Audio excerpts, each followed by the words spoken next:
ബറാഅത്ത് രാവിൽ അല്ലാഹു തന്റെ അടിമകൾക്ക് മുഴുവൻ പാപങ്ങളും പുറത്തുകൊടുക്കും. എന്നാൽ 11 വിഭാഗം ആളുകളുണ്ട്. അവരുടെ ഒരമലുകളും അല്ലാഹു സ്വീകരിക്കില്ല. വെള്ളത്തിൽ ആണിയടിക്കുന്നതുപോലെ വ്യർത്ഥമായിരിക്കും അവരുടെ കാര്യങ്ങൾ. ആരൊക്കെയാണവർ? ലഹരി ഉപയോഗിക്കുന്നവർ, മദ്യമോ മയക്കുമരുന്നോ ഉപയോഗിക്കുന്നവർ, മാതാപിതാക്കളെ വെറുപ്പിച്ചവർ, ഉമ്മയെയും ബാപ്പയെയും വിഷമിപ്പിക്കുന്ന മക്കൾക്ക് അല്ലാഹു ദുനിയാവിലും ആഖിറത്തിലും ശിക്ഷ നൽകും. പിണങ്ങിക്കഴിയുന്നവർ, കുടുംബത്തിലോ സുഹൃത്തുക്കൾക്കിടയിലോ ഉള്ള പിണക്കം മാറ്റാതെ അല്ലാഹു അമൽ സ്വീകരിക്കില്ല.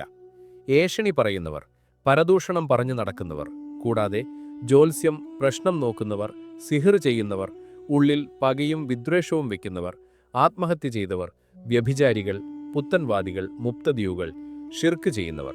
ഈ സ്വഭാവങ്ങൾ മാറ്റി തൗബ ചെയ്യാതെ ഇവരുടെ അമൽ അല്ലാഹു സ്വീകരിക്കില്ല. നമ്മൾ ഇതിൽ പെടാതെ സൂക്ഷിക്കുക. ഈ ബറാഅത്ത് രാവിൽ എല്ലാവർക്കും അല്ലാഹുവിൻ്റെ മഗ്ഫിറത്തു ലഭിക്കാൻ വേണ്ടി തെറ്റുകൾ തിരുത്താൻ ഈ വീഡിയോ ഷെയർ ചെയ്തു കൊടുക്കൂ. ഉപകാരപ്രദമായ ഇത്തരം അറിവുകൾക്കായി ഈ പേജ് ഫോളോ, സബ്സ്ക്രൈബ് ചെയ്യാൻ മറക്കല്ലേ.